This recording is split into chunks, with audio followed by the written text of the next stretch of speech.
Hello, आप सभी को नमस्ते, प्रणाम, राधे राधे। तो बताइए कैसे हैं आप लोग। आई होप सब अच्छे होंगे, भले चंगे होंगे एंड जहाँ भी होंगे अपना और अपनों का बहुत ही अच्छे से ख्याल रख रहे होंगे। तो अपना भी ख्याल रखिए, साथ में रखिए अपनों का भी, और जहाँ भी रहिए बिल्कुल मस्त रहिए, खुश रहिए। आज की वीडियो में एक टॉपिक पे बात करूँगी कि कभी भी अक्सर ये जब मीन्स ठाकुर जी की सेवा से रिलेटेड कोई चीज़ दिखाती हूँ तो एक दो कमेंट आता है कि अपना रूटीन बताना कि कैसे कैसे ठाकुर जी की सेवा करते हो, मीन्स कैसे पूजा करते हो पूरे दिन का, है ना। और फिर एक दो बार तो ये भी आया कि किसी ने कहा कि हम लोग यहाँ पे लेडीज़ बोलते हैं कि लेडीज़ लोग ठाकुर जी की सेवा नहीं करती हैं, मीन्स ठाकुर जी की पूजा नहीं करती हैं, तो आप कैसे करते हो। बट मैंने तो आज तक कहीं ऐसा नहीं पढ़ा कि हाँ ठाकुर जी की सेवा लेडीज़ लोग नहीं करती हैं।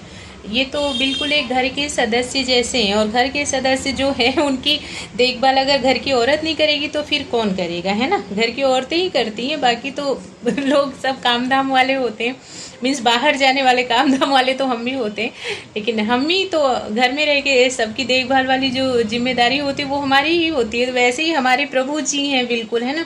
जैसे कि मैंने अभी इनको अपने घर का मुखिया माना हुआ है, बहुत से लोग बच्चे के रूप में सेवा कर रहे हैं, बहुत से लोग इनको, यहाँ तक कि लोगों ने फ्रेंड भी बना रखा है, बहुत से लोग तो दोस्ती निभा रहे हैं अच्छी खासी। और लेकिन मैंने इनको मुखिया बनाया हुआ है कि जो भी है करता धरता सब यही है, और मेरी जो भी पूरी नैया है ना, पूरी में जो मेरी नैया है वो है इन्हीं के हवाले। जैसे ही इनकी मर्जी ये पार लगाते रहें और हम लोग धीरे धीरे चलते रहें आगे। तो इसलिए ये है मेरे घर के मुखिया। और रूटीन की बात कहूँ ना तो देखिए, पूजा जो है ना वो रूल्स के अकॉर्डिंग तो बिल्कुल भी नहीं होता। क्या रूल्स है ठाकुर जी के पूजा का, तो रूल्स तो कुछ भी नहीं है। मीन्स लोग जब पूछते हैं ना ऐसे कि रूल्स क्या है ठाकुर जी की पूजा का, तो बड़ा अजीब सा लगता है कि रूल्स क्या, पूजा पाठ में रूल्स नहीं होता। अगर आप रूल्स फॉलो करने लग जाओगे ना फिर वो श्रद्धा वाली बात नहीं रहेगी। रूल्स फॉलो करने का मतलब कि प्रेशर के साथ फॉलो करना, है ना। और श्रद्धा से अगर किया ना आपने तो आपको खुद ही पता चल जाएगा कि अब मुझे क्या करना है, आगे मुझे क्या करना है। और ठाकुर जी की सेवा तो ऐसी चीज़ है ना कि आप मीन्स एक बार अगर जुड़ जाते हो तो फिर बस जुड़ते ही चले जाते हो। आपको खुद पता चल जाएगा कि आपको क्या करना है, आगे कैसे करना है।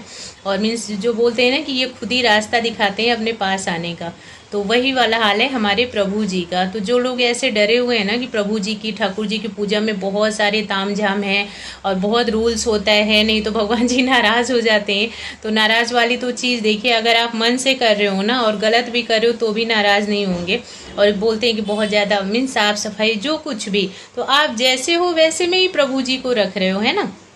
तो किसी भी चीज़ का यही है कि इनको नाराज़ होने का तो क्या। अभी सुदामा कौन से कि बहुत साफ सुथरा भोग लगा करके और बहुत ज़्यादा सफाई के साथ प्रभु जी को रखते थे, है राइस, है ना। मांगा हुआ कहीं से ला करके और एक मुट्ठी भी मिल जाए तो उसमें से थोड़ा सा भगवान जी के लिए रखते थे, तो उसमें भी खुश हो जाते थे। तो उससे खुद ही पता चलता है कि ये तो बस श्रद्धा के भूखे हैं, बाकी कोई रूल्स वगैरह कुछ नहीं है इनके लिए।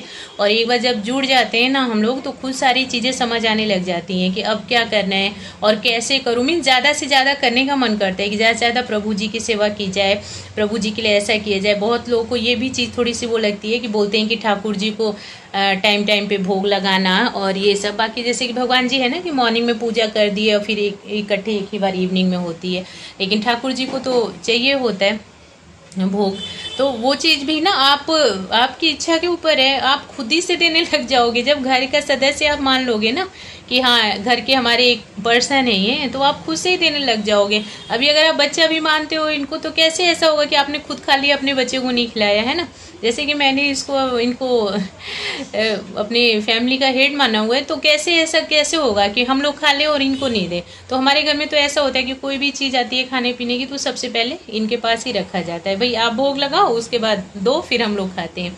तो वो सारी चीज़ें खुद से ही आने लगती। इतना कोई बड़ा काम नहीं है, बहुत ईजी है और बहुत ही लगाव सा हो जाता है, बहुत ज़्यादा अच्छा लगता है। एक बार आप अगर घुस गए प्रभु जी की भक्ति में और सेवा में तो आप करते रहोगे, कोई तामझाम नहीं, बहुत ईजिली आराम से हो जाता है। जैसे मॉर्निंग में मैं क्या करती हूँ, बहुत से लोग चाय देते हैं ना सुबह सुबह, बट मैं चाय तो नहीं देती हूँ। सुबह मेरे घर में 6 बजे तक पूजा हो जाती है, तो 6 o'clock तक भोग लग जाता है। फिर उसके बाद 10 साढ़े 10 के करीब मिल्क आता है, तो बॉईल करती हूँ तो वो मिल्क दे देती हूँ। पैकेट वाला मिल्क नहीं देती, क्योंकि जब मैं अपने घर के बच्चों को नहीं पिलाती तो पैकेट वाला दूध क्यों दिया जाए भगवान जी को। और है अवेलेबल है, गाय का दूध आ जाता है 10 बजे तक, सुबह भोग लग जाता और मॉर्निंग फिर 10 बजे तक दूध आता, तो उबालती तो फिर दूध दे देती हूँ। थोड़ा सा मेरा ये रूटीन जो है वो अलग है कि पहले दूध पीना चाहिए, बट उस टाइम पे मेरा भोग लगता है और फिर मैं दूध दे देती है। फिर आफ्टरनून में जब हम लोग का लंच टाइम होता तो ऐसा लगता है कि पहले प्रभु जी को खिलाया जाए, तो कुछ भी, कभी दही मिश्री का लगा दी, कभी खाने का तो मैं नहीं भोग लगाती हूँ, कभी कभी जब कोई फेस्टिवल होता है तभी खाने का भोग लगाती हूँ, नहीं तो लहसुन प्याज खाते हैं हम लोग,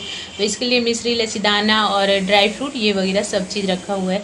तो किसी भी चीज़ का, कभी ड्राई फ्रूट का आफ्टरनून में भोग लगा दी, अभी गर्मी है तो कभी शरबत बनाई, जूस बनाई तो उसका भोग लगा दी, तो बस वही। और फिर शाम को जब हमारा होता है ना दीपक का टाइम होता है दिया दिखाने का, तो उस टाइम पे फिर नॉर्मली पूजा होती है सबके घर में, उस टाइम पे लग जाता है। सोने जब चले तो बस थोड़ा सा कुछ भी प्रभु जी के आगे रख दो कि हाँ, मतलब बोलते हैं कि थोड़ी सी इनको भूख ज़्यादा लगती है बार बार, तो रख के मंदिर बंद कर दो, तो बस हो गया। यही नॉर्मली पूजा मैं बहुत नॉर्मल तरीके से करती हूँ, बाकी कोई ताम झाम नहीं करती हूँ। और सच मानिए हर कदम पे हमारे साथ खड़े रहते हैं, हम लोग को एकदम फील होती है ये चीज़ें कि हर कदम पे हमारे साथ हैं, तो मन में ये संतुष्टि होती है ना कि हाँ, मीन्स अगर हमसे, मैं तो ये भी बोलती हूँ कि अगर मुझसे कोई गलती होगी तो यही बताएंगे मुझे, यही राह दिखाएंगे मुझे। इतना कहाँ नॉलेज कि अगर कोई गलती हो रही है तो मुझे पता चले कि हाँ ये चीज़ मुझसे गलत हो रहा है, अगर गलती भी होगी तो यही बताएंगे, यही राह दिखाएंगे। और लगता भी ऐसा है कि कुछ अगर ऐसा वैसा होता है तो फिर तुरंत माइंड दूसरे साइड जाता है कि नहीं ऐसे करना चाहिए, तो भाई बोल के तो नहीं बता सकते, बट हाँ राह दिखाते हैं। तो बस वही है कि प्रभु जी की पूजा, ठाकुर जी की पूजा में कोई तामझाम नहीं, बहुत नॉर्मली है पूजा, बस श्रद्धा से आप करते रहिए, कोई प्रॉब्लम नहीं होगी। तो बस मेरी वीडियो में इतना ही है, आप लोग देखना, बताना कैसी लगी, एंड देखने के लिए थैंक यू सो मच।